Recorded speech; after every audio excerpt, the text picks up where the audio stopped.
नमस्कार मंडळी, मी डी.एल. मोहिते, कृषी अधिकारी, महाराष्ट्र शासन. प्रवासाला निघण्यापूर्वी आपण काय तपासतो? पेट्रोल आहे का? टायरमध्ये हवा आहे का? कारण भर रस्त्यात गाडी बंद पडली तर प्रवास रखडतो, मानसिक त्रास वेगळाच. पेरणी म्हणजेही असाच एक प्रवास. मग पेरणीच्या प्रवासाला निघण्यापूर्वी काय तपासलं पाहिजे? आपलं बियाणं उगवेल का नाही? बियाणं उगवलंच नाही तर वेळ, पैसा, कष्ट तिन्ही वाया आणि शिवाय दुबार पेरणीचं संकट. यासाठीचा एक मस्त उपाय म्हणजे बियाण्याची उगवण क्षमता चाचणी. ही चाचणी अगदी सोपी आहे. कशी करायची? पहिला टप्पा, गोणपाट किंवा सुती कापड ओलं करून त्यावर 100 बिया ठेवा. दुसरा टप्पा, त्यावर दुसरं ओलं गोणपाट किंवा सुती कापड झाका.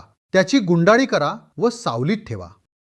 तिसरा टप्पा, 5 ते 7 दिवसांनी कोंब आलेल्या बिया मोजा.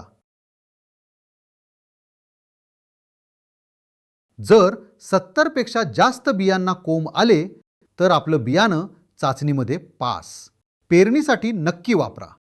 जर 70 पेक्षा कमी बियांना कोंब आले तर आपलं बियाणं चाचणीमध्ये नापास.